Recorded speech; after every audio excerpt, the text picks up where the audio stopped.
Parte allí el diplomado en Casa LAM de política exterior, ¿sí? De análisis de coyuntura, de todo esto. Entonces, aquí se los dejo, trabaja en el INER, ¿sí? Bienvenido, Víctor.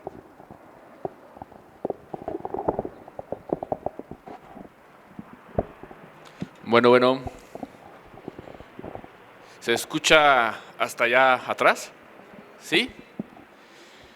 Bueno, una disculpa por haber llegado un poco tarde, pero hubo un accidente de camino a casa y fue por eso que pues llegué con unos minutos de atraso y pues mis sinceras disculpas, ¿no? Bueno, yo voy a hablar a continuación en torno a la conmemoración que en esta semana se está celebrando, que es en relación a la Revolución Mexicana. Y concretamente, la relación que la Cuarta Transformación está trazando con este acontecimiento, con este proceso histórico de enorme importancia.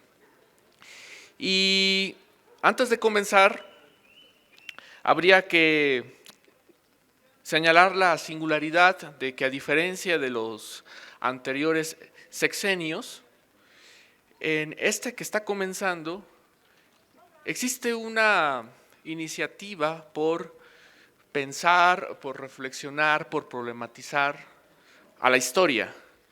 Sin lugar a dudas, esto es muy importante porque, como muy bien lo comentaba el presidente, la idea de la reflexión histórica en la Cuarta Transformación recae en la iniciativa por querer construir una noción de civilidad a partir del tronco de la historia.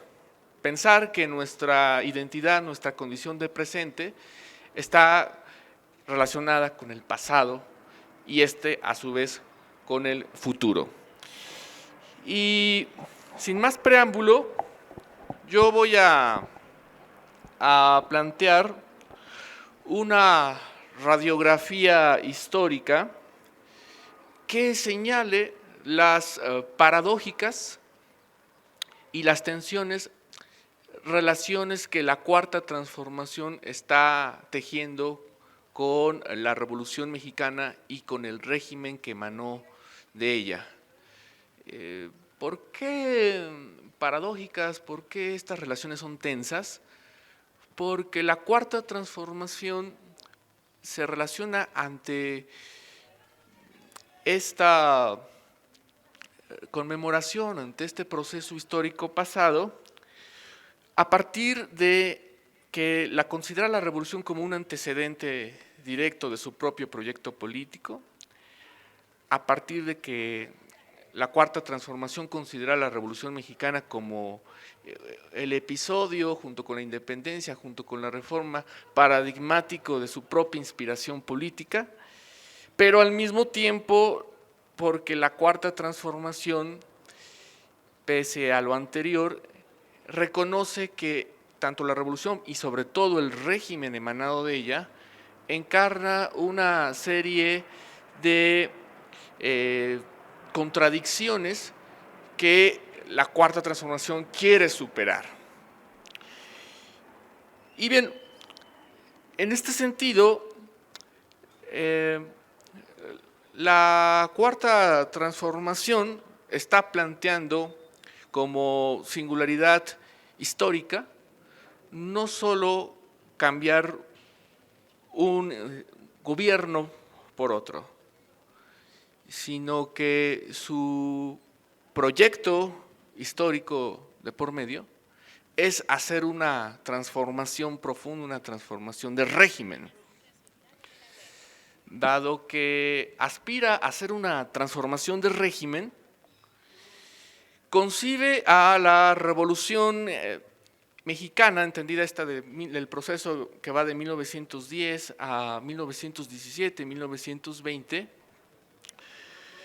como el ejemplo paradigmático a seguir de esta iniciativa precisamente de transformación de régimen.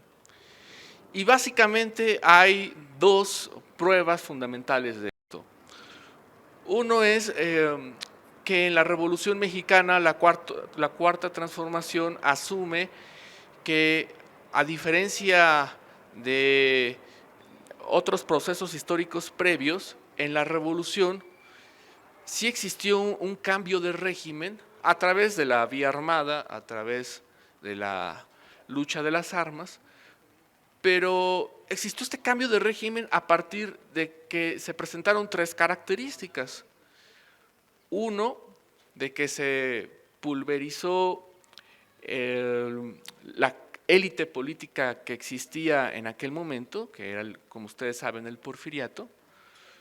Dos, porque se cambiaron, o más bien se erradicaron, las diversas instituciones que conformaban al porfiriato, al antiguo régimen.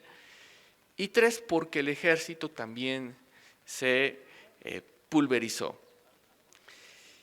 Esta transformación, este cambio de régimen, se dio a partir de la línea armada y sobre todo se dio cronológicamente después del momento en que Victoriano Huerta dio el golpe de Estado sobre Madero, de 1913 a 1914, y cuando la serie de coaliciones políticas entre los villistas, entre los zapatistas y otra serie de ejércitos regionales, logran pulverizar a los todavía resabios del antiguo régimen. Entonces, este es el primer antecedente directo, es la primera herencia que la Cuarta Transformación considera como parte de su tradición política.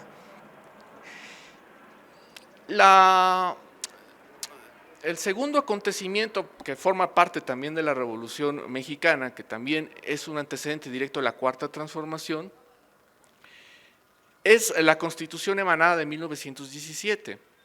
No voy a entrar a describir los pormenores de cómo se diseñó y posteriormente cómo se aprobó la Constitución, sino más bien solo destacar tres elementos que forman parte del tronco central de esta Carta Magna, que son los artículos 3, el artículo 27 y el artículo 123, que de alguna manera dan una especie como de panorama o visión general del valor histórico de esta Constitución, que es producto de la Revolución Armada. Y ahí observamos básicamente en estos tres artículos, concretamente en el tercero, algo inédito y fundamental para la época: la gratuidad de la educación, la universalidad de esta y la laicidad, que era una demanda que para 1917 estaba en la orden del día. Artículo 27, también un artículo central, porque se considera que los recursos naturales del suelo y del subsuelo, llámese el petróleo, el agua o los minerales, a diferencia del anterior periodo del porfiriato, en esta ocasión se iba a reconocer que la nación, a través del Estado mexicano, iban a ser los titulares y los soberanos de esos recursos naturales al servicio de la población mexicana. Y el otro artículo, el 123, fundamental, porque también, a diferencia del anterior periodo, de la época porfiriana, los derechos laborales iban a ser fundamentales para el nuevo proyecto social que iba a emanar de este conflicto armado. En ese sentido, la Cuarta Transformación, a través de su serie de documentos, llámese libros de López Obrador, llámese a través de sus estatutos y de otros más, asume que la Revolución Mexicana, como proceso que acaba un viejo régimen y como un proceso que emana una nueva Constitución y por lo tanto que ofrece las garantías para la configuración de un nuevo sistema político y un nuevo sistema social, es ese antecedente directo, es esa inspiración que va a modelar su actuar político. Inspiración que, sobra decir, hay que mencionarlo porque si no luego se descontextualizan las cosas, es una inspiración que no parte de el método armado como método de lucha de este actual proceso en el que estamos involucrados. Todo lo contrario, este actual proceso en el que estamos involucrados considera que dadas las afectaciones que se vivieron en el siglo XX y en el siglo XIX, producto de los innumerables conflictos armados que ha sufrido nuestro país, esta nueva transformación busca la misma profundidad del cambio de régimen, pero a través de la vía pacífica. Entonces, es de esta manera como desde el presente con la 4T hacia el pasado con la Revolución Mexicana, estos se establecen en una relación cercana. Ahora, desde el punto de vista histórico y cronológico, hay otro elemento todavía mucho más problemático que la Revolución Mexicana, entendido como proceso armado, con el que la Cuarta Transformación se relaciona. Y ese es el que se conoce como el régimen de la Revolución. Algunos historiadores plantean que el régimen de la Revolución surgió de 1934 a 1940 con el sexenio de Lázaro Cárdenas y se extendió hasta 1982 con el último presidente, que inclusive él mismo se autodenominaba como el último presidente de la Revolución, que era José López Portillo. Otros historiadores más consideran que el régimen de la Revolución no comenzó con el sexenio de Lázaro Cárdenas, sino consideran que comenzó en 1940 con Manuel Ávila Camacho, y coinciden también que terminó con López Portillo y con el nuevo sexenio de Miguel de la Madrid en ese 1982. Otros más consideran inclusive que el régimen de la Revolución comenzó hasta los años 50. Pero al margen de estas discusiones de carácter historiográfico, discusiones entre especialistas, podríamos decir, así grosso modo, que de 1917 a 1940, 1920, 1940 es un proceso en el que existe una serie de luchas intestinas por ver quién liderea la conformación del nuevo Estado postrevolucionario, pero en efecto el sexenio de Lázaro Cárdenas es fundamental para plantear los cimientos de lo que posteriormente va a ser el régimen de la Revolución Mexicana. Desde mi muy humilde punto de vista, yo considero que el régimen de la Revolución Mexicana comienza en 1940 y se extiende hacia 1982. Pues bien, la Cuarta Transformación se asume también heredera de este régimen revolucionario, pero en el mismo instante se considera como superadora histórica del mismo. Me lo explico. ¿Por qué se considera como heredera? Porque en este periodo histórico de mediana duración,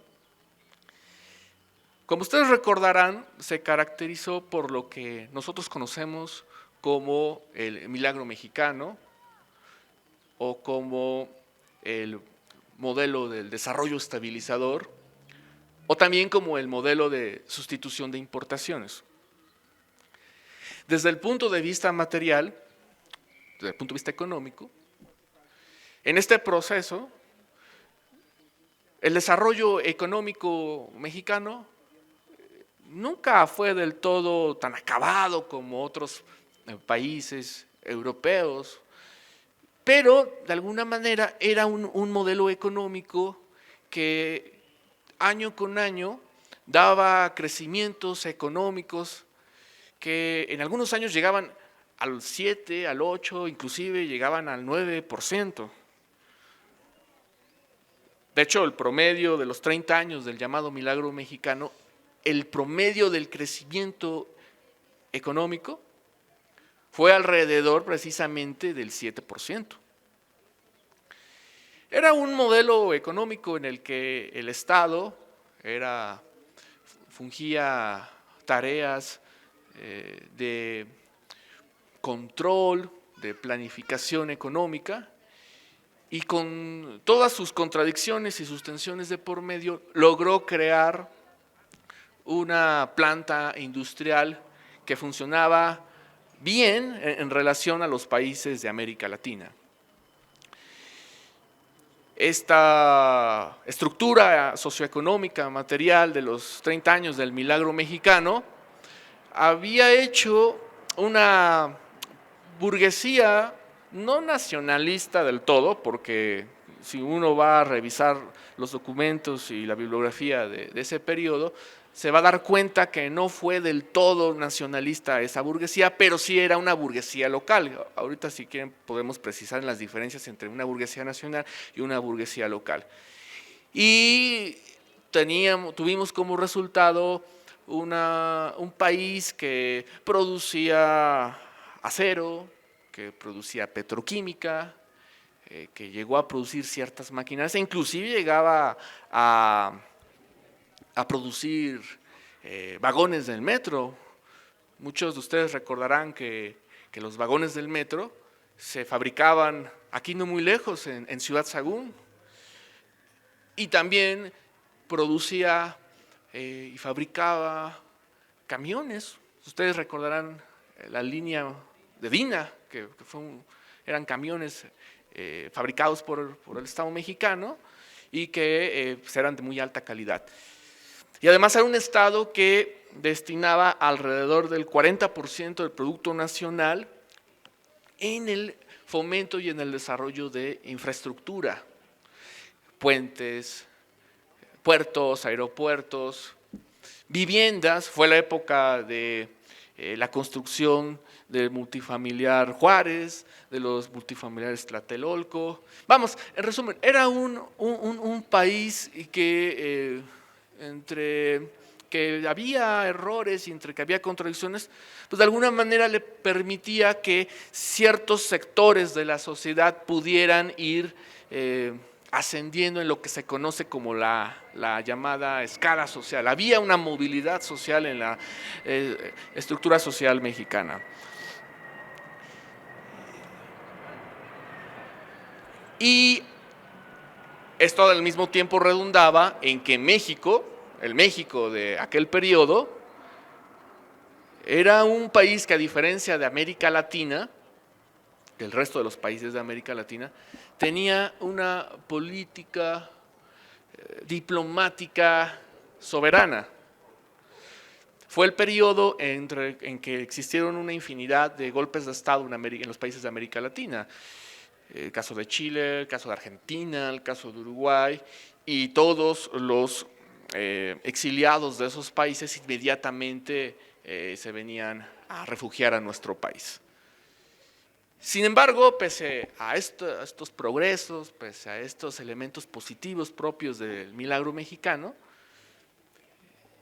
no se debe de dejar de señalar que existía un sinnúmero de contradicciones en este sistema.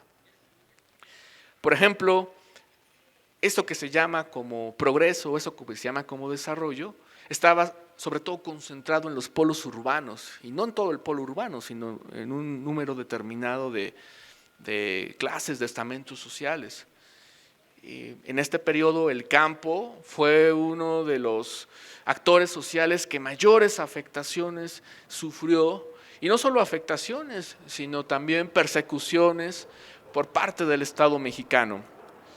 Y paradójicamente, al tiempo que se crecía al 7%, también aumentaba año con año los índices de pobreza en la población mexicana. Y aumentaba en gran medida porque también el crecimiento demográfico fue el momento en que explotó junto con el crecimiento urbano. Entonces, sin lugar a dudas, este periodo tuvo sus claroscuros, y de esta manera es importante señalarlo. Pero digamos que el punto más débil del milagro mexicano, del régimen de la Revolución Mexicana, radicó en su sistema político. Es decir, por una parte había un sistema, un orden material que relativamente funcionaba, pero en lo que se refería al sistema político, el sistema político mexicano fue su talón de Aquiles. Un sistema político caracterizado por el presidencialismo, por la monopartidización, por la falta de espacios para la participación política de las disidencias, por una cultura política sumamente corrupta, aunque bueno, ya después con el neoliberalismo vimos que esa corrupción era un cuento de niños, pero era una corrupción exorbitante en ese periodo. Y actitudes muy propias de la cultura política mexicana, como el charrismo, como el corporativismo y todo esto. Pero algo fundamental que minó año con año la legitimidad de ese régimen posrevolucionario y de ese sistema político fue sin lugar a dudas la represión. Son muy conocidas las represiones a los disidentes a ese régimen posrevolucionario, que van desde represiones, desde innumerables represiones a las organizaciones populares y campesinas, en donde el asesinato de Rubén Jaramillo es el caso más conocido y más paradigmático, pero hay una infinidad de procesos de asesinato, de represión y desaparición. Posteriormente, la represión a los movimientos médicos y el movimiento ferrocarrilero, y digamos que la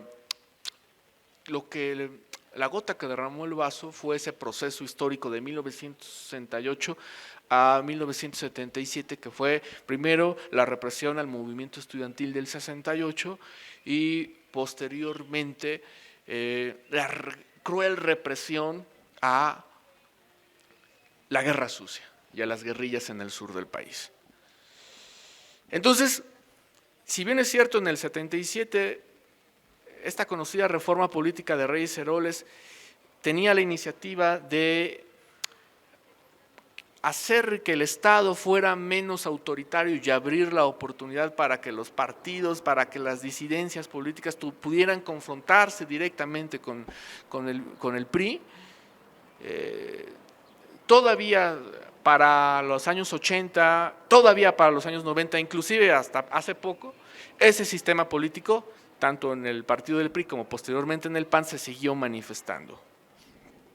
Entonces, la cuarta transformación, por esta misma razón, se relaciona ante el régimen de la revolución de manera paradójica, porque con el objeto de marcar la iniciativa de construir un nuevo régimen distinto al neoliberal, la cuarta transformación dice: nosotros nos vamos a alejar del paradigma del libre mercado y vamos a utilizar el paradigma del Estado benefactor, y construye un relato en el que dice: ya existió en el pasado un ejemplo relativamente positivo que nos permite pensar que la cuarta transformación va a tener éxito para sus proyectos de carácter material, económico, financiero, etc. Entonces, podríamos decir que la cuarta transformación valora de manera relativamente positiva a este periodo, pero digo relativo porque al mismo tiempo es consciente de que no se asume, a diferencia del proceso revolucionario armado, como heredero directo de él. Lo considera como ejemplo, como primer experimento, pero no como antecedente directo. Y no se considera como antecedente directo del régimen posrevolucionario, precisamente por este sistema político contradictorio, represor, autoritario, en el que la cuarta transformación al mismo tiempo se asume como un proyecto político que no solamente aspira al mejoramiento material de sus ciudadanos, sino también al mejoramiento o a la superación histórica de este sistema político antidemocrático, represor y corrupto.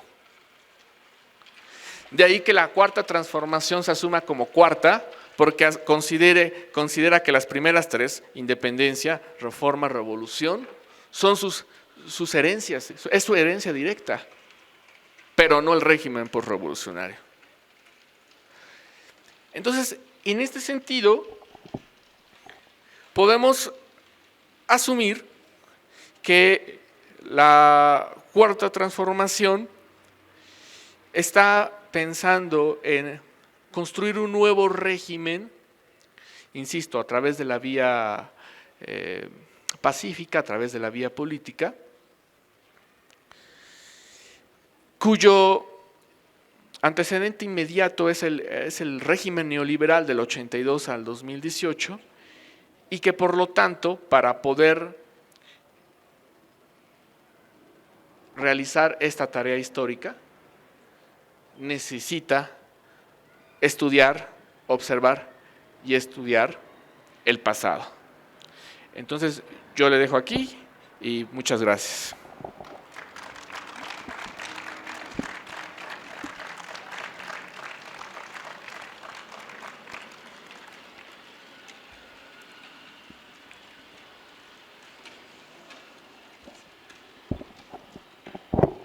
Sí, bueno, vamos entonces a participaciones de ustedes, unas preguntas que no pasen de 24 horas cada una. El compañero, 3 minutos, está bien, 3 minutos por participación y breves para terminar rápido. Buenas tardes, compañeros. Una pregunta nada más. Quería, hay algo relevante de la Cuarta Transformación que se vio en estos días con respecto a la política exterior. Las declaraciones de la compañera representante de la OEA, Luz Helena Baños, digamos, criticando al golpe, que se dio un golpe de Estado en Bolivia, contrario a lo que dice el Departamento de Estado y los gobiernos de la derecha. Quisiera que me ampliaras un poquito esto, ¿qué te parece la política exterior mexicana? También mandar un avión de la Fuerza Aérea a buscar al presidente legítimo de Bolivia, el compañero Evo Morales. Eso nada más, la pregunta.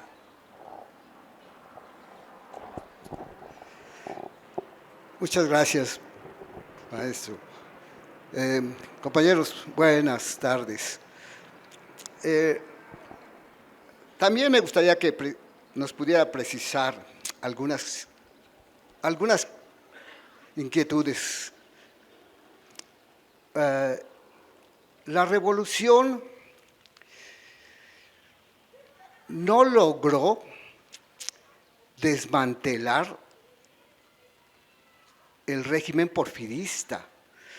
Lo atacó, lo destruyó en muchos aspectos, pero en muchas partes del país siguió predominando los caciques porfiristas.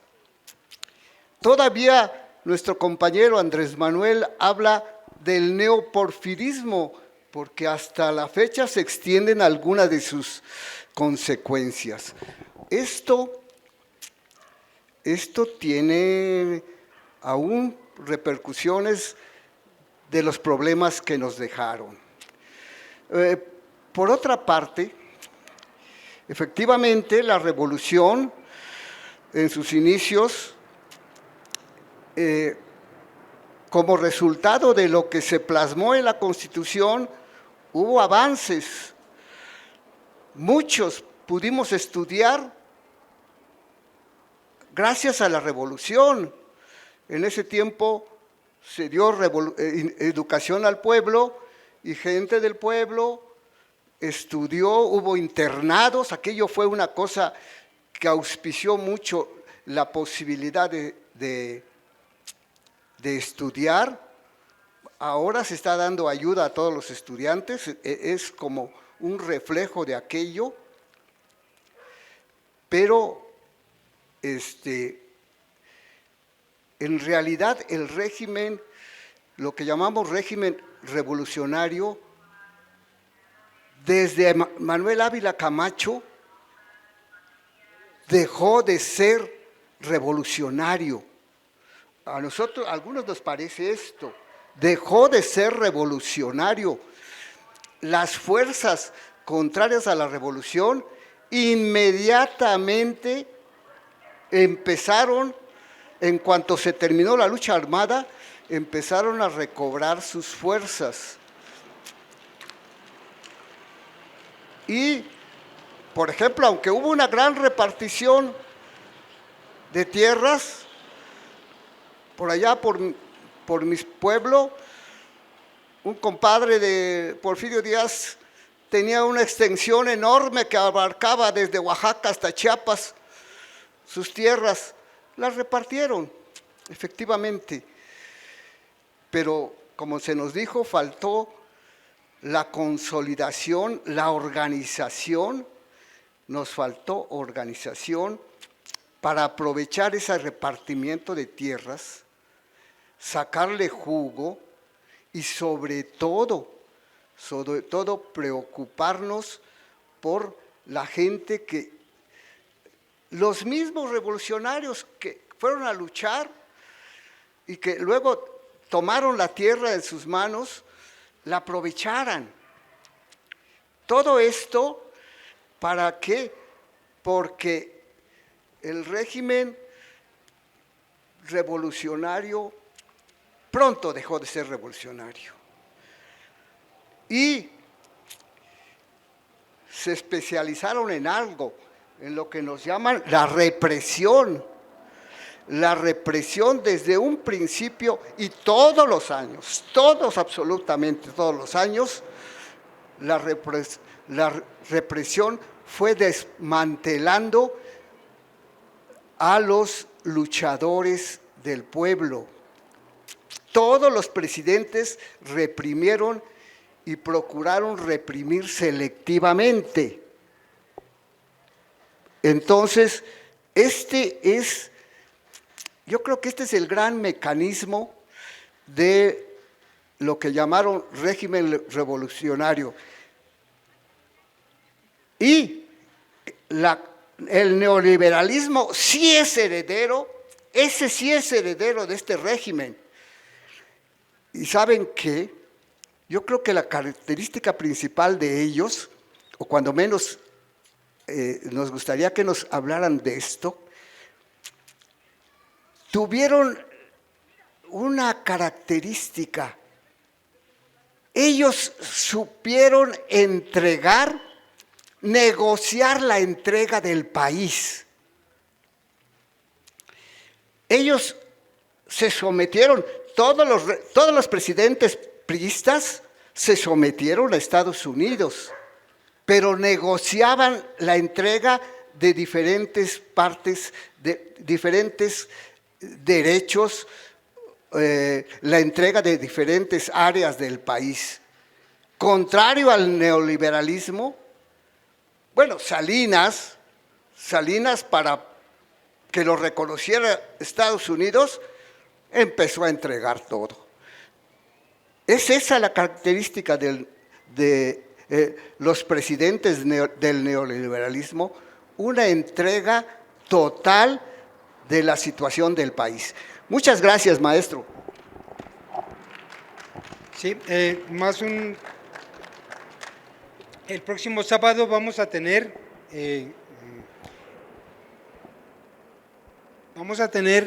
un foro que se llama Nuestra América Latina en lucha contra el imperialismo y en busca de su integración histórica, análisis y reflexión con Javier Bustillos de Bolivia, que vamos a tratar ese el problema del golpe de Estado, Moisés Dorcé de Haití, Carlos Prigolini, Moisés Dorcé de Haití, Carlos Prigolini de Argentina, Walter Martínez de Uruguay, Ángel Guerra de Cuba, Sofía Carreño de Colombia. Son los que van a estar el próximo sábado. No salieron los carteles, pero estén al pendiente. Y bueno, pues va a ser un poco largo el evento, pero va a valer la pena. Se va a hacer un buen análisis de lo que está pasando en América. Y bueno, aquí les pedimos de favor que nos apoyen con su cooperación voluntaria. La compañera Yolanda va a hacer el favor de pasarles el bote. Gracias. Gracias. Muy buenas tardes. Nuestro agradecimiento por su magnífica exposición sobre la cuarta transformación. Respecto a ella, para iniciar yo quisiera, como una falta de concepción personal, la diferencia entre gobierno y régimen, porque hablamos que no solamente va a haber un cambio de gobierno, quítate tú para ponerme yo, no es por el cargo, sino que va a haber un cambio de régimen. Insistentemente se nos comunica que es así. En segundo lugar, yo quisiera preguntar, ¿cuáles son las características de esta cuarta transformación? Ya que una fundamental es que esta cuarta transformación no se hace como las otras que se hicieron, que fueron a través de las armas, sino que se hace a través de la vía pacífica, sin violencia. Incluso esta violencia no se usa como estrategia para hacer cambios contra la violencia que prevalece en el país. Además, se trata de reafirmar una de las características de la Revolución Mexicana, y aquí se hace como estrategia también, de que primero los pobres. Es un gobierno para todos, pero primero los pobres. Me gustaría saber qué otras características tiene esta cuarta transformación, además, ante qué escollos, tanto internacionales como nacionales, se está enfrentando. Es todo, muchas gracias. Vamos a, al finalizar, no se nos vayan a retirar, porque vamos a mandarle un saludo a Evo Morales, para que se vengan todos al frente, y todos aquí le enviamos un saludo muy afectuoso a Evo Morales. ¿Les parece? ¿Les gusta? Órale, porque el de la semana pasada no funcionó el audio, entonces hay que mandárselo bien. Muchas gracias. Muy buenas tardes, mi nombre es Arturo Rivas, soy colono aquí de la Benito Juárez desde hace muchos años. Mi intención de tomar la palabra y agradecerle al ponente la magnífica intervención que tuvo con respecto a la cuarta transformación. Pues nada más comentarles que midamos realmente la calidad de país en el que estamos viviendo. México es un país grandioso. México siempre ha sido muy reconocido a nivel mundial, y creo que quisiera comentarles, como para hacerles un poco de conciencia, que la cuarta transformación no es un mito, es una realidad. Este país tiene que cambiar, pero va a cambiar a medida de que todos cambiemos. La palabra lo dice así, transformación implica un cambio. El cambio lo vamos a tener que hacer todos y cada uno de nosotros como ciudadanos. Es muy importante tener eso en la mente. No esperemos que el gobierno lo haga nada más, ¿sí? No es una forma de gobernar, es un cambio radical que tenemos que hacer todos a nivel de conciencia y a nivel hasta espiritual, ¿sí? Vamos a darnos cuenta la calidad del país en el que vivimos. Queremos que México siga teniendo en el orden mundial esa gran calidad que tenemos como país, que es reconocido mundialmente, y que siempre vamos a intentar que sigamos estando en los primeros lugares. México es una gran nación, México puede ser una gran potencia, pero yo los invito a que tomemos esa actitud como buenos ciudadanos y que nos convertamos en misioneros. Cada uno de nosotros tiene una misión que realizar. Vamos a concientizar a nuestros jóvenes, que es la sangre de este país. Este país tiene el 70% es de juventud, es de jóvenes que tenemos que alentar a que amen a su país, a que tengan esa presencia de nacionalidad que este país necesita. Nosotros como adultos mayores, pues creo que tenemos esa gran misión. Vamos a enfocarnos a convencer a nuestros jóvenes, a darles ese sentido de nacionalidad, de identidad, para que ejerzan ellos pues esa voluntad de poderlo comentar con sus amigos también, y convencerlos, y que se conviertan también en grandes misioneros. Y eso es lo que vamos a hacer todos, ayudar a que este país cambie. México nos necesita a todos y a cada uno de nosotros como ciudadanos. Vamos a enaltecer realmente esa grandeza de nuestro país, y vamos a hacerle ver al señor presidente de la República que queremos cooperar con esa gran cuarta transformación que este país se merece. Gracias a todos, y quiero decirles antes que nada que Que viva México, que es importantísimo que tengamos esa gran nacionalidad y que sigamos apoyando al señor presidente de la República para que él tenga esa sensación de que no está solo y que realmente vamos a lograr esa tan anhelada cuarta transformación. Muchas gracias a todos. Muy bien.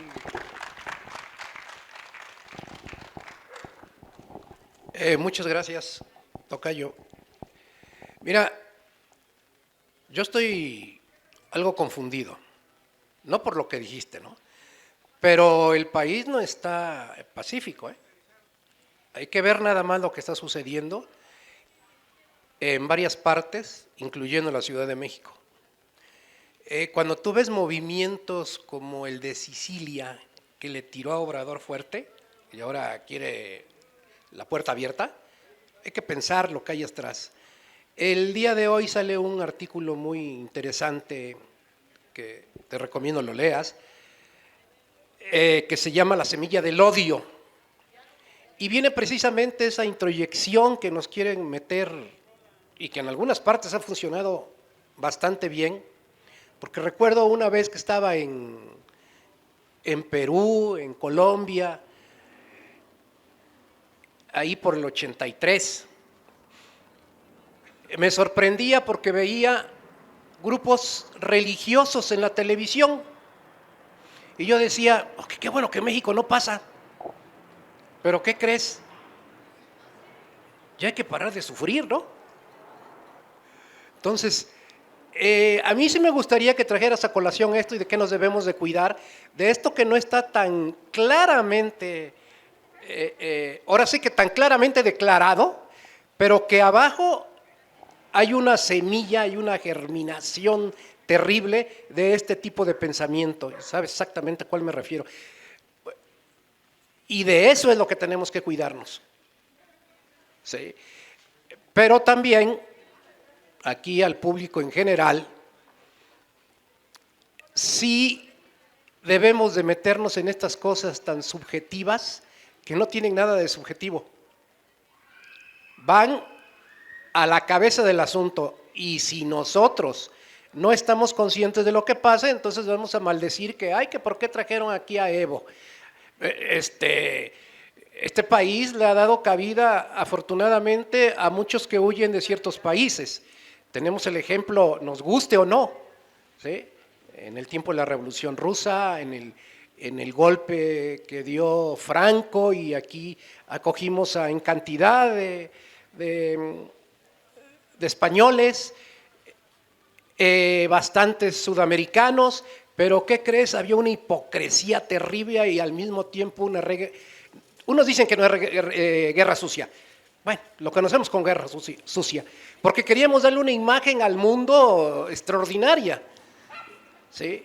Que aquí no pasaba nada, aquí admitíamos a todos, pero había hasta dichos medio jarochos de lo que pasaba con los chilenos, por ejemplo, ¿no? Y yo sí me gustaría que te metieras más en eso, porque como que me la planteaste muy light. Te voy a poner un ejemplo. Apenas dijo Salmerón en la tarde algo de unos jóvenes valientes, que sabemos cuál es la historia, y en la noche, sí, fueron y pintarrajearon la puerta de la casa de la memoria indómita. O sea, hay avisos. Y uno se pone a pensar, bueno, ¿de qué más me debo enterar? Muchas gracias, tocayo.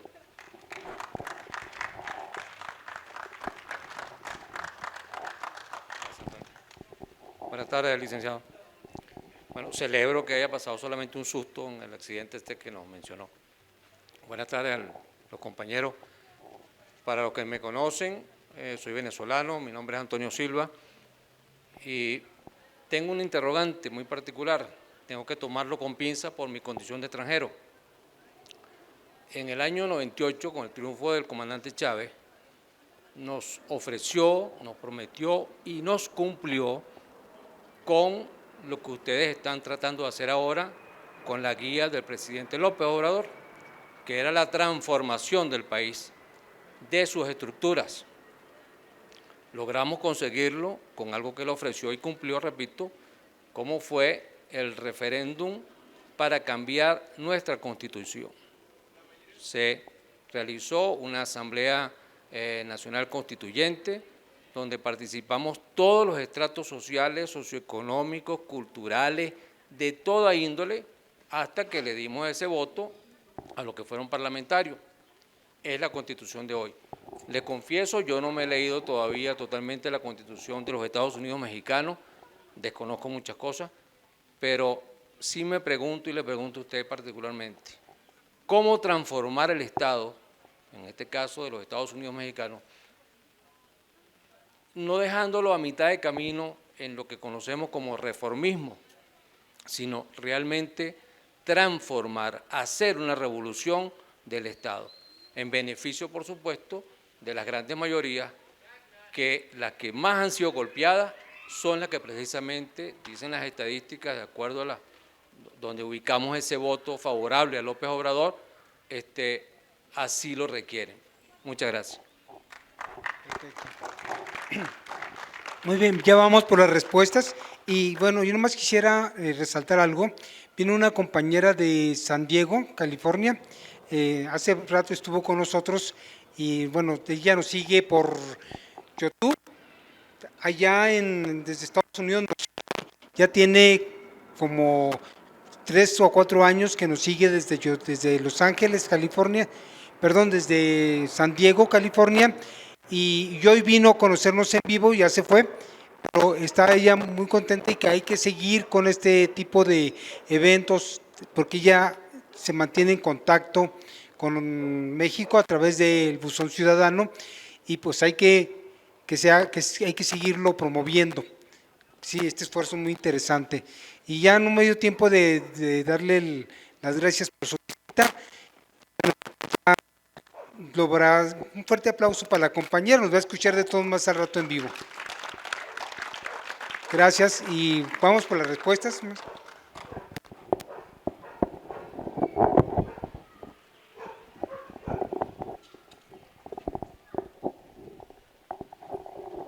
Bueno, muchas gracias por sus excelentes contribuciones, prácticamente de todos.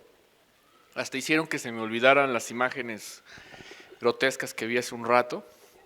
Pero bueno, ya olvidémonos de eso y nos concentramos en lo de ahorita.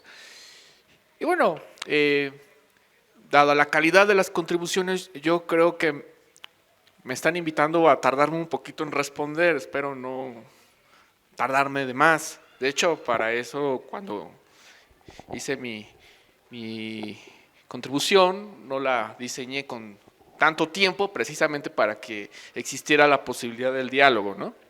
Voy a empezar de atrás para adelante. Y quisiera yo comenzar con la contribución del compañero venezolano, que ya le perdí la vista. Ya lo encontré. Y me pareció muy, muy, muy importante. A ver, acerca de la Constitución, voy a hablar a título personal. No considero que en el caso de la Cuarta Transformación se tenga que necesariamente hacer una nueva Constitución por dos razones. Primero, porque la Constitución de 1917 es excelente. El problema, tanto del régimen revolucionario como, ya ni se diga, del neoliberalismo, es que la mayoría de las ocasiones nunca se cumplió. O sea, fue letra muerta. O existió una infinidad de leyes secundarias que violaban el espíritu de la Constitución.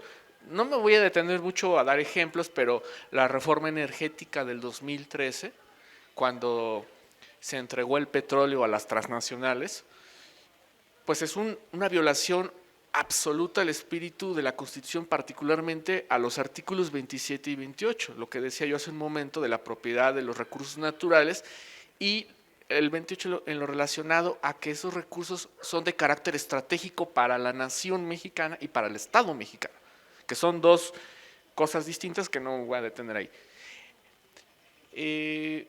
Arnaldo Córdoba decía, y yo coincido con él, que si cumplimos el 70, el 80% de la Constitución, con eso podemos gobernar excelente, por una parte. Por otra, desde el punto de vista coyuntural y político, creo que sería un balazo en el pie para la 4T, porque como muy bien se estaba comentando hace un momento, existe un clima de mucha inestabilidad por parte de las fuerzas enemigas de la Cuarta Transformación, y si se plantea un Congreso Constituyente o una nueva Constitución, pues entrarías en un clima de mucha desestabilidad, y el hecho de que tú plantees una nueva Constitución tampoco te asegura que sea mejor que la anterior, sobre todo en la situación mexicana.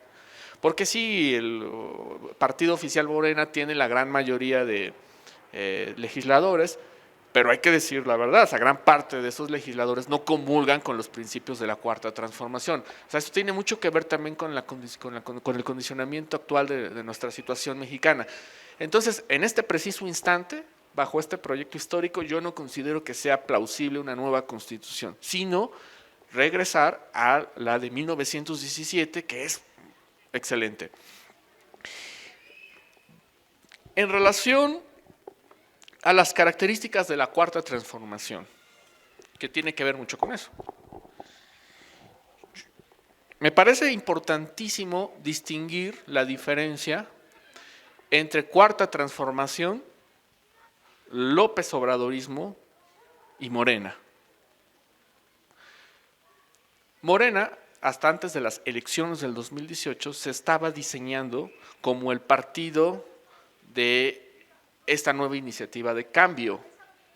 Sin embargo, producto de los anteriores fraudes del 2012, del 2006, del 88, más lo que le hicieron a López Obrador allá en Tabasco, había un clima en el que se decía, no se necesita ganar elecciones, se necesita un knockout para poder acceder al poder del Estado. En una situación como México, eso era lo que se requería.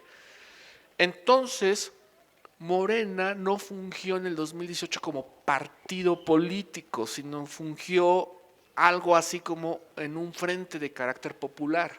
Perdón por la analogía histórica, parecido a los frentes populares de la década de los 30 en Francia, por ejemplo. Entonces, en ese frente popular, Morena aglutinó a todos aquellos actores que estaban en contra, por una u otra razón, del régimen. Por eso vimos a muchos exparredistas, a muchos expri, hasta panistas vimos, gente de la iniciativa privada, gente de la religión, o sea, y muchos de los militantes de Morena pegaron el grito del cielo y dijeron, bueno, esto ya se está tergiversando, ¿a dónde vamos a ir a dar? Pero la consecuencia positiva de esas alianzas fue que no se ganara la presidencia, sino que fuera imposible realizar un fraude y que el presidente gozara de una legitimidad que no tenía ningún presidente desde hace mucho tiempo. Entonces, eso fue el saldo positivo de ese Frente Popular que fue Morena. Ahora, también hubo consecuencias negativas y las estamos viendo, O sea, todo esto que estamos discutiendo semana a semana, en que lo de las asambleas distritales, etcétera, o sea, no es gratuito, estamos pagando el alto precio de ese tipo de alianzas. Ahora, si me piden mi opinión, yo no me espanto tanto si Morena se pudre y habría que buscar otra alternativa electoral, construir otro partido, no lo sé. ¿Por qué no me asusta? Por eso que acabo de decir, porque Morena fue diseñado para las elecciones del 2018. Quizá habría que plantear la construcción de un partido ahora para gobernar. Y ahí están los ejemplos de la historia.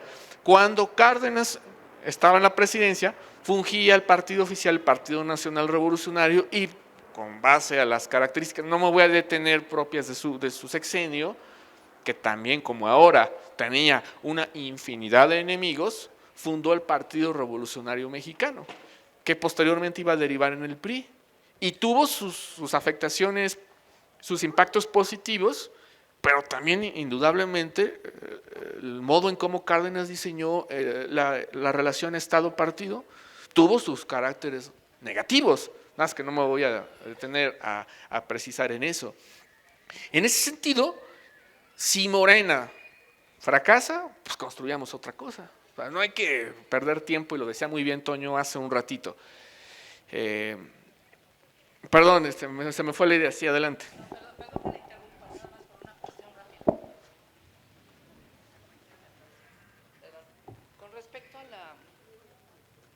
Con respecto a los partidos políticos, o sea, se hizo el PRD y se pudrió.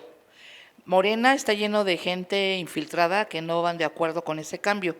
El estar haciendo partidos no es algo inútil, estar cambiando, voy a hacer este nuevo partido, voy a hacer este otro, o sea, ¿no habría una opción diferente al partidismo para que ya haya una solidez en ese cambio? Perdón que lo haya interrumpido, pero venía el caso, perdón.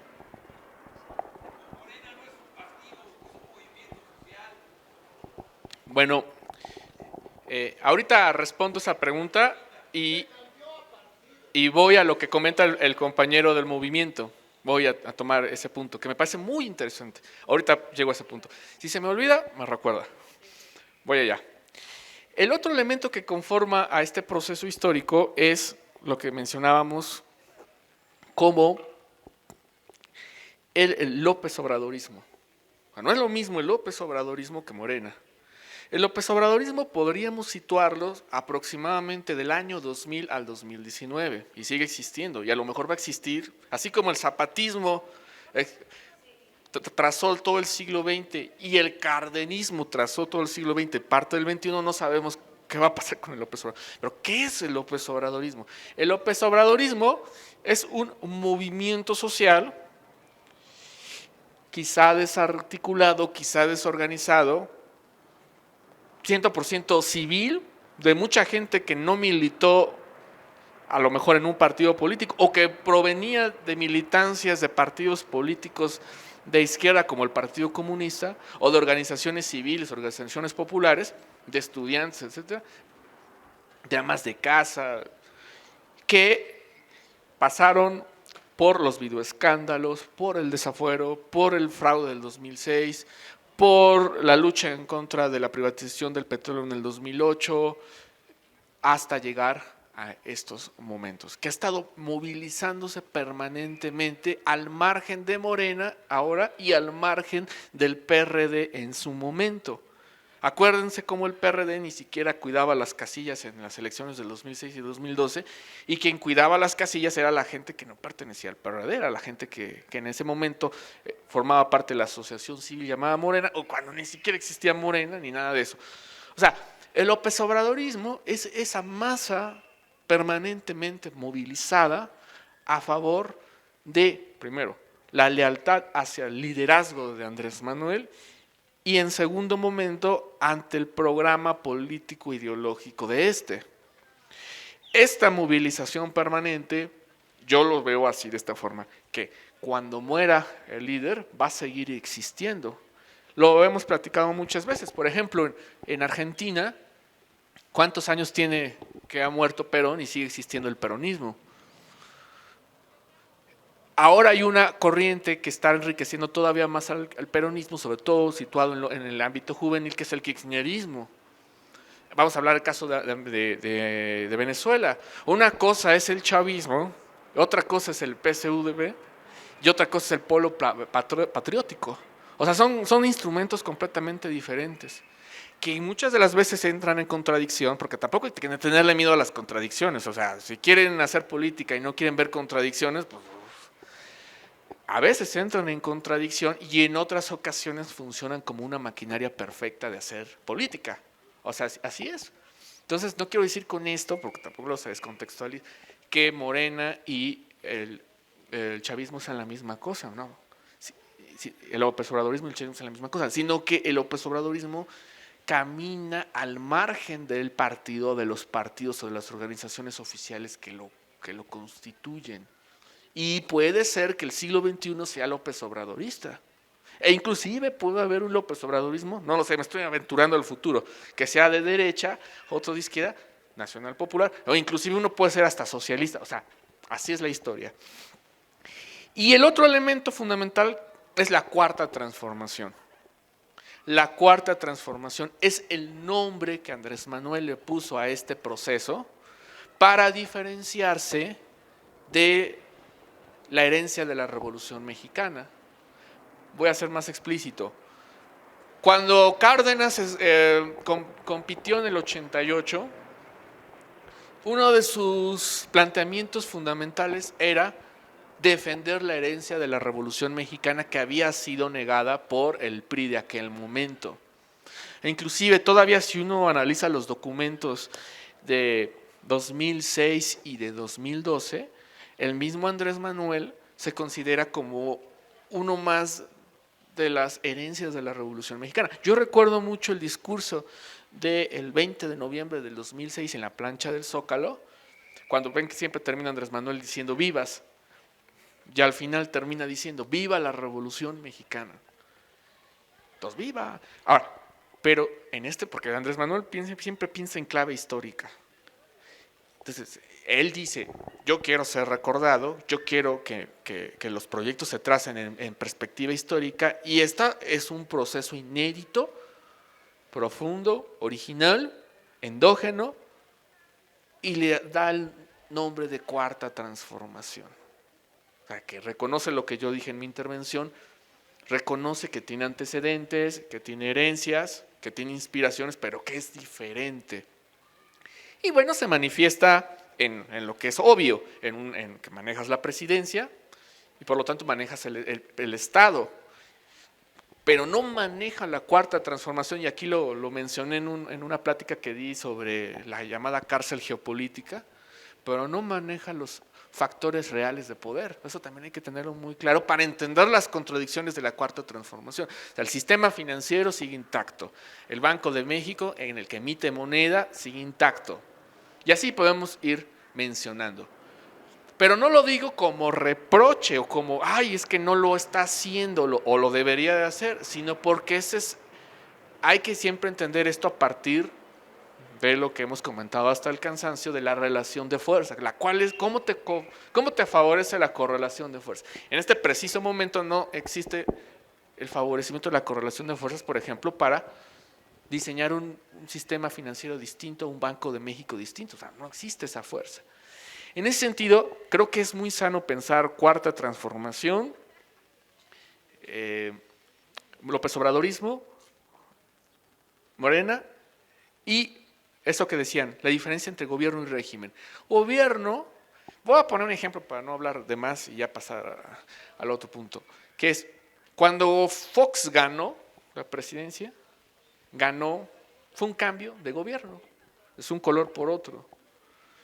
O sea, llegó Fox con el Partido Acción Nacional, pero en los hechos siguió haciendo la misma política económica de sus antecesores, es decir, de Zedillo y de Salinas y de la Madrid. O sea, fue lo mismo, o inclusive fue peor. De hecho, fue peor. Y así vamos viendo. Luego llegó Peña Nieto, pero cuando llegó Peña Nieto, después de Calderón, entonces ese era el diseño de alternancia electoral y alternancia política que los agoreros y la comentocracia oficial quería que fuera la democracia mexicana. De hecho, acuérdense que estaba muy de moda eso de la transición a la democracia. Pero cuando al 2018 llega el López Obradorismo al poder, pues ahí sí ya como que, ¿qué onda? ¿Sabes eso qué es? Y hay unos todavía de izquierda que de manera ingenua dicen, no, es que ahora sí ya llegó la auténtica democracia. Y otros de derecha dicen, no, es que ya llegó el autoritarismo. Y las dos son lecturas falsas. Estamos en un escenario inédito en donde esas categorías tradicionales que nosotros utilizamos como democracia, participación electoral, alternar, eso está agotado. Son otras cosas que, bueno, no vale la pena ahorita precisar porque no da tiempo. Pero esa es la diferencia, en el sentido de que la cuarta transformación quiere cambiar el régimen a partir de dos elementos, de un nuevo paradigma de carácter material, económico, una nueva política que no sea neoliberal. ¿Quién sabe cómo se llame? Porque pues tampoco Andrés Manuel es muy claro. Y una nueva cultura política completamente distinta a la neoliberal y a la del régimen posrevolucionario. Es decir, no corrupta, por eso Andrés Manuel siempre hace mucho énfasis en no corrupción, no robar, no traicionar, todo eso. Forma parte de ese nuevo diseño, de una nueva forma de entender la realidad, de una nueva forma de relacionarnos. Entonces sí es un cambio de régimen. Sí estamos enfrente del intento de un cambio de régimen. Por eso todo este revoloteo de los enemigos que se ven afectados por sus intereses y también aquellos que no tienen ningún interés de por medio, pero piensan que lo tienen. Y eso hay que acostumbrarnos ante todo esto. Entonces hay un cambio de régimen. Y cuando hay cambios de regímenes es importante siempre precisar que los cambios de régimen no necesariamente implican que tengan que llevarse por medio de las armas. Lo estamos viendo y creo que debemos de ser muy orgullosos de eso. Ahora, el hecho de que no se esté llevando por medio del cambio de las armas no implica que la violencia no se haya usado. El asunto aquí es que la violencia se ha usado sobre los sectores y sobre el movimiento popular. A ver, ¿alguien de aquí sabe cuántos militantes de Morena fueron asesinados en la campaña electoral del 2018? Yo ni me acuerdo, pero fue la campaña electoral de México con mayores asesinatos que haya tenido registros en los últimos tiempos. Los perredistas asesinados, o sea, y estamos hablando del campo electoral, pero vamos a hablar de las otras esferas dentro del campo popular que no son electorales, por ejemplo, los movimientos sociales. ¿Cuántos activistas y líderes de movimientos sociales han sido asesinados, desaparecidos o torturados en la época del viejo régimen? Que en efecto todavía no termina por morir, está todavía entre nosotros. Y llego al punto que no me acuerdo quién lo decía, que entonces, ¿a qué nos estamos enfrentando? ¿Reforma, revolución? Yo creo que también esos paradigmas ya necesitan como que revisarse. Y lo dice alguien que se considera heredero de la revolución. ¿En qué sentido? Porque ni en Argentina, ni en Venezuela, ni en Bolivia, e inclusive hasta en Brasil ni en Ecuador, se quiso plantear planes reformistas en el sentido europeo del primer tercio del siglo XX. Acuérdense que ese reformismo consistía, a grosso modo, a diferencia de los socialistas o comunistas, en reformar el capitalismo, en darle un rostro humano y controlar el mercado. Aquí nadie quiere darle un rostro humano. Es más bien otro proyecto distinto. Llámese Nacional Popular, llámese lo que sea, que quizá en la forma tiene cosas parecidas al reformismo porque es un Estado interventor, desarrollista, controlador de las afectaciones, redistributivo, ¿sí? Pero no tiene esa misma agenda que se tenía en el primer tercio del siglo XX. El caso concreto de Morena, yo no le veo que tenga la intención de tener de López Obrador, yo no le veo la intención de que tenga una postura al futuro tan radical en el sentido de que quiera romper con ese régimen de manera abrupta. Me parece que lo que López Obrador está haciendo, y no lo plantea, y eso es muy difícil de interpretar, es algo que no hemos tomado mucho en cuenta, que es el término de la transición, y que algunos filósofos lo están planteando en la época contemporánea. Transiciones, pero no transiciones a la democracia, sino transiciones paulatinas a regímenes diferentes. Porque si se hace de manera abrupta, o corres el riesgo de que te tiren, o corres el riesgo de meternos en un torbellino violento. Y bueno, ya para ir cerrando, y si hay oportunidad todavía de darles la palabra, es lo que tiene que ver con la política exterior mexicana.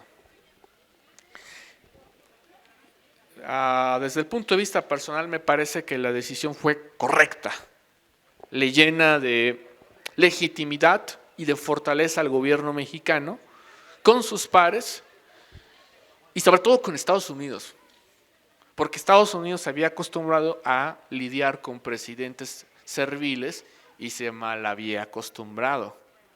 Evidentemente para Estados Unidos esa decisión no es cómoda. Pero tampoco nos debemos espantar del todo, porque yo creo que Estados Unidos está siendo consciente de que se está enfrentando ante un gobierno que se asume como heredero de una tradición diplomática importante. México, el régimen revolucionario, fue el ejemplo más claro de acogimiento a exiliados y disidentes políticos, independientemente de su orientación política e ideológica, y así lo dicen los estamentos diplomáticos del Estado mexicano. México acogió a Martí, a Sandino, Augusto Farabundo Martí, Jacobo Arbenz, Fidel Castro, Salvador Allende, Julio Antonio Mella, el exilio español, Uruguay, Bolivia, Brasil, lo mejor de la intelectualidad brasileña, o sea, los antecedentes mexicanos, es una rica tradición. Y evidentemente la República Española. Yo les recomiendo un libro para más o menos entender esto, que se llama México frente a Estados Unidos, que lo coescribió Lorenzo Meyer y Josefina Vázquez. Es un libro no muy caro, que se encuentra en el Fondo de Cultura Económica y más o menos va entendiendo estas aparentes paradojas que conllevan a cómo es posible que un gobierno como el de Estados Unidos en sus fronteras permita que México haga estas prácticas. No voy a detenerme no me voy a detener me interrumpió, compañera. Sí, yo lo sé.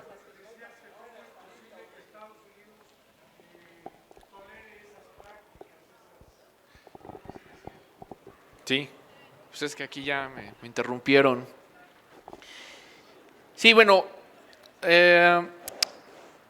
ese gobierno de Estados Unidos, quizá, lo dice el texto, tolera estas cuestiones porque le conviene tener una estabilidad en la puerta de sus fronteras, porque al mismo tiempo los gobiernos anteriores priistas les informaban al gobierno estadounidense, porque había acuerdo, no lo sé, pero hay una tradición y esa tradición forma parte de la decisión del gobierno mexicano de acoger a Evo Morales. Y este acogimiento está pues dando como resultado pues que todo el mundo saque a relucir lo que es, entre aquellos que están a favor y entre aquellos que están en contra. Pero bueno, queda aquí a título personal decir que pues uno está muy orgulloso de esa decisión y está muy contento y esperemos que se resuelva ese conflicto allá en Bolivia. Y pues no sé, Toño, quizá podamos hacer otra ronda de intervenciones y ya.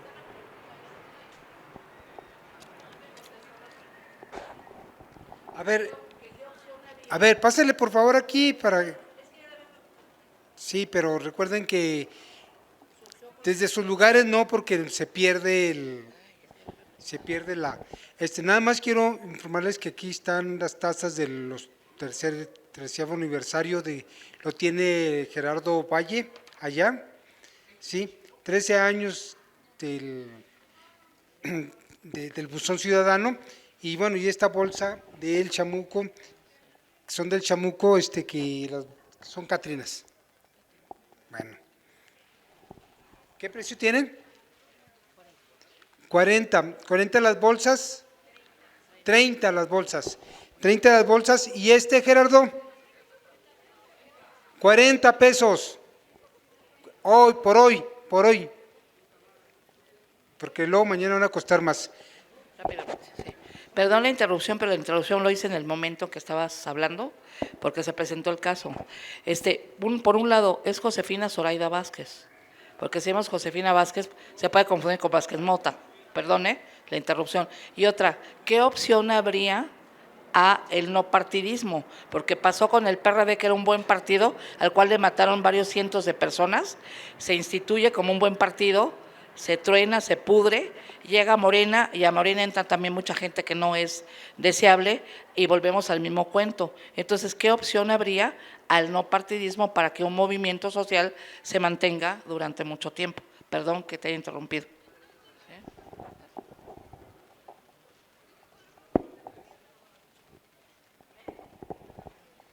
Es que cuando hablaba yo de Josefina Vázquez, voy a contarles la historia de por qué hago eso. Lo que pasa es que esta es una historiadora muy buena, se los recomiendo si no han tenido la oportunidad de leerla. Desde el punto de vista profesional, intachable, pero la señora tiene posturas pues, muy conservadoras a la derecha, quizá ustedes lo hayan escuchado. Entonces, hace años ella firmaba de esta forma, Josefina Vázquez de Canut, porque estaba casada con una persona con un apellido extranjero, una persona importante. Creo que después se divorciaron y entonces se puso Josefina Vázquez Zoraida, Zoraida Vázquez. Entonces yo de modo provocador siempre digo eso. O sea, tiene su historia. Porque bueno, forma parte, y ahorita regreso a lo que decíamos de la religión y del conservadurismo, forma parte de esta nueva tendencia de la meritocracia y del clasismo y el racismo que se están rehabilitando en este momento. Ahorita regreso a responder la pregunta, se me fue la tuya. Creo que no debemos de menospreciar el grave problema que se está tejiendo ahorita en torno a la religión. Si ustedes vieron cuando fue el golpe de Estado en Bolivia, cuando Camacho entra al Palacio de Gobierno, lo primero que pone es una Biblia. Y todos estos videitos que nos llegan, alentando al golpe de Estado en México y en América Latina, siempre hablan de Dios y de no sé qué tantas cosas. Entonces, es muy pronto para dar una respuesta ante esta tendencia, pero se está percibiendo algo así como un neofascismo en América Latina y el Caribe. Ahí está Bolsonaro, ahí está Bolivia, y inclusive aquí en México también se está manifestando. Entonces la pregunta es, ¿qué es el fascismo? Se dice que el fascismo es aquella iniciativa política en donde cuando el capital entra en contradicción, para defenderlo, se afecta y se suprimen todas las garantías individuales, todo orden democrático, todo orden republicano y se ejerce la violencia. Pero al mismo tiempo, para entender a profundidad el fascismo histórico de la década de los 30 y 40, y también a esos adjetivos a los que llamamos fascismos, es que todo fascismo siempre lleva por medio la supresión del antecedente histórico por anteponer el orden mítico de un pasado que aparentemente siempre fue mejor que el que ahora se ve y que al mismo tiempo plantea que el presente es una experiencia degenerada. Entonces es aquí donde existen las narrativas y los relatos en el que supuestamente el pasado mítico y glorioso era la época colonial, el cristianismo, las buenas formas, y la degradación actual se debe a consecuencia del marxismo, de los feminismos, de las disidencias sexuales y de no sé qué tantas cosas, y que los responsables absolutos de esta situación son los marxistas. Ese es el nuevo relato que se está manejando en redes sociales y en efecto nos estamos encontrando ante algo llamado neofascismo. Compañera, ¿me podría volver a repetir la pregunta, por favor?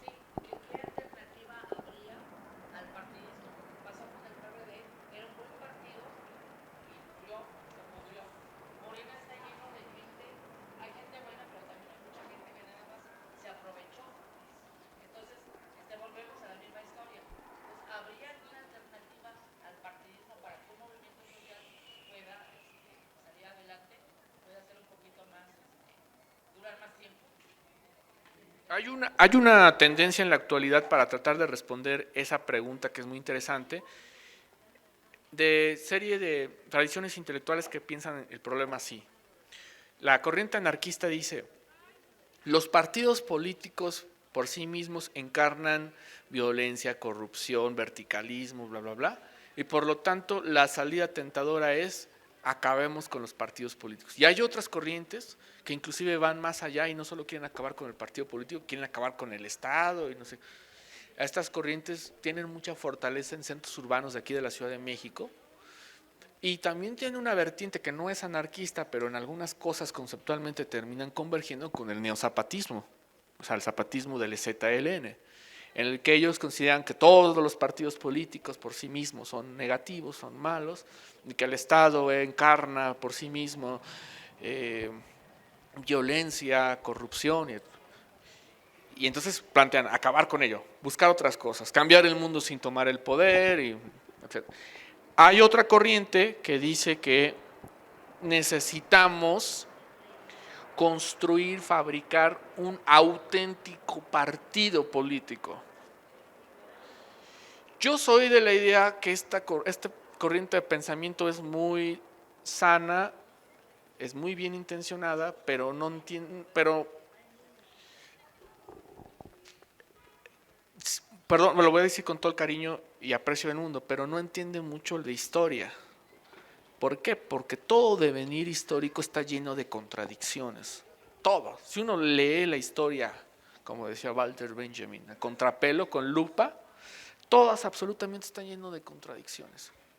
Entonces, vivimos en un sistema de pensamiento en el que han querido, no me voy a detener en eso, ya tuvimos la oportunidad de la charla teórica ese día, en el que por cierto muchos nos estaban ya diciendo que nos calláramos, pero vivimos en un sistema de pensamiento teórico en el que nos han querido sacar el conflicto, la tensión y la contradicción como si fuera algo que no existe, y eso es inexorable a la práctica y al quehacer político.